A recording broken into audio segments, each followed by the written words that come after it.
What do you worry about? I know you worry. I worry too. But let's talk about worrying.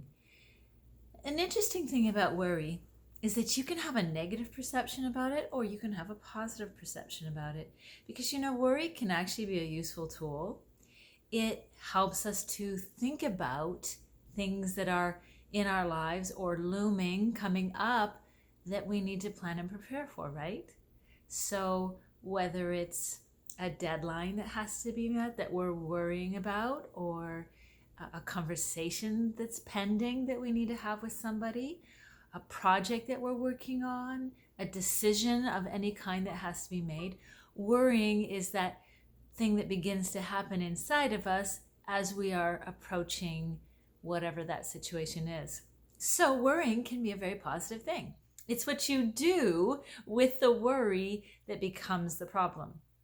If you worry about it and then don't prepare or plan for the situation and you procrastinate, your worrying gets bigger, doesn't it? The other aspect of worry that isn't good is when we worry about things that we don't have any control over, which happens to us a lot. So a good way to separate out the positive aspects of worry from the not so good aspects of worry is to say, how much of this can I influence or change? And the parts that I can influence or change, I'm going to work on. I'm going to work on that deadline. I'm going to work on that conversation. I can plan and prepare and rehearse for that conversation. I can do my part so that the worrying is in check and we can manage it. But if you're worrying about a lot of things and situations and even people that you don't have any control over, then worry can move into the dangerous zone, we'll call it, where worrying then becomes a chronic habit that is about obsessing over things in our mind, of things that we can't change or control.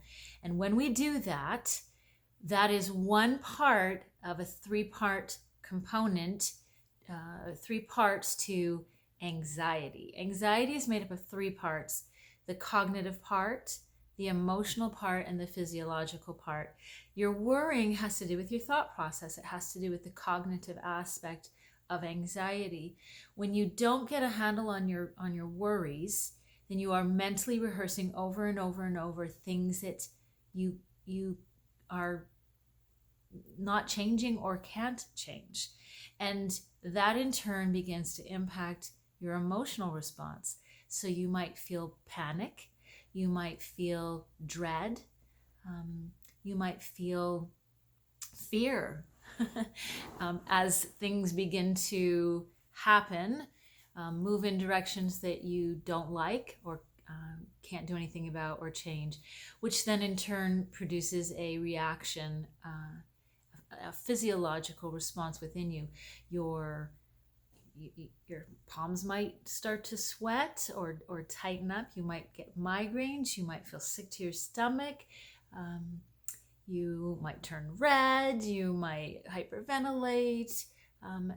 And we could be talking about a panic attack, or we could just be talking about normal physiological responses to feeling fearful.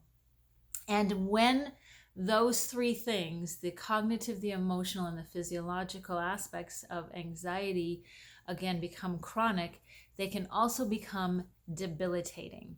So the key to handling and managing anxiety so that it doesn't become a disorder is to manage your thinking, and that takes us back to worrying.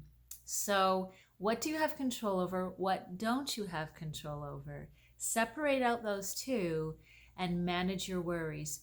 Use them as a positive tool for helping you to move forward on the things that you can change.